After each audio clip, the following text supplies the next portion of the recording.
Okay, Olympe de Gouges and Mary Wollstonecraft are out. The next round is, the question is, what would you consider your greatest work? What did you say in it? Can I go first?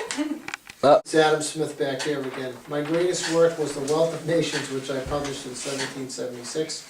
In it I discuss my theories on economics and how nations become wealthy. Hence the title. Labor is the source of the wealth of nations. The fundamental role of exports is to pay for imports. The productivity of labor depends on the division of labor. The division of labor is easier when the market is large. Capitalists are much more beneficial to the economy than landowners. A man grows rich by employing a multiple of manufacturers. He grows poor by maintaining a number of menial servants. Labor needs to be productive and efficient.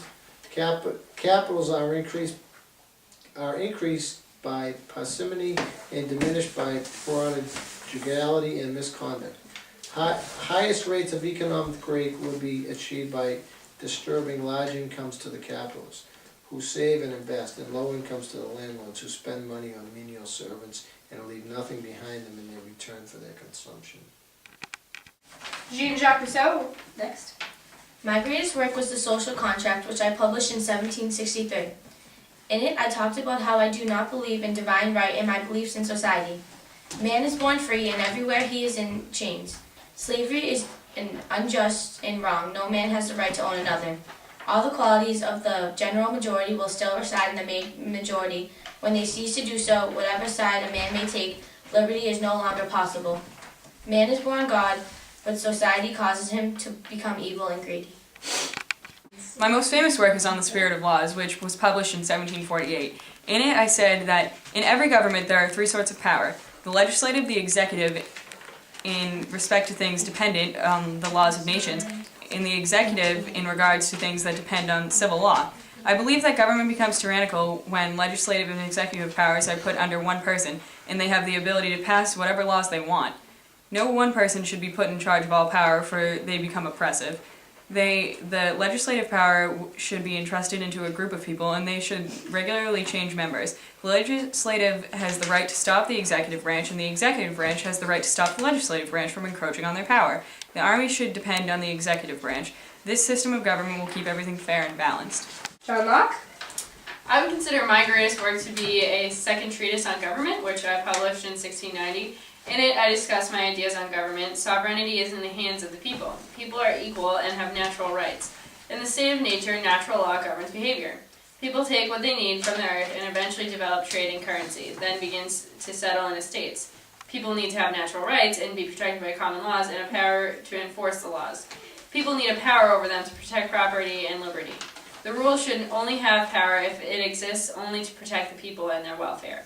People have the right to overthrow their government if it's not helping them. The government has no power on its own. Its only purpose is to serve the people. Thomas Hobbes? My greatest work was most definitely Leviathan, which I published in 1651. In it I basically said that there should be one sovereign power in control of a nation. A sovereign power is the only way to achieve civil peace and social unity. The natural state of man is violent, power-hungry, and greedy, and they need to be controlled by a strong monarch. The sovereign can never be put to death by his subjects, and he has the power to create laws, impose taxes, declare war, and command the army.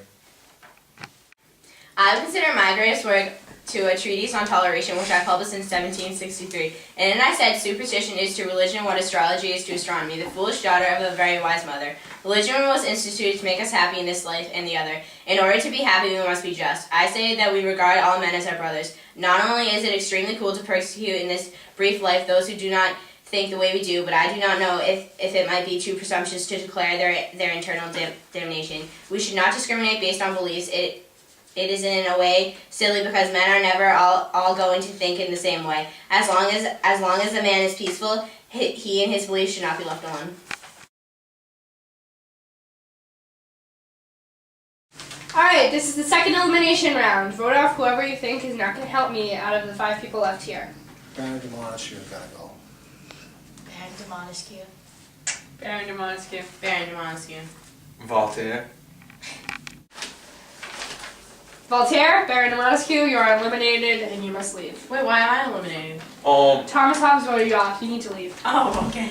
And don't ever come back. I don't like your philosophy one bit. Yeah, see you later. When I'm gonna go, I'm the only one. Get out of here! Get out of here! Get out of here! Security! All right, come on, let's go.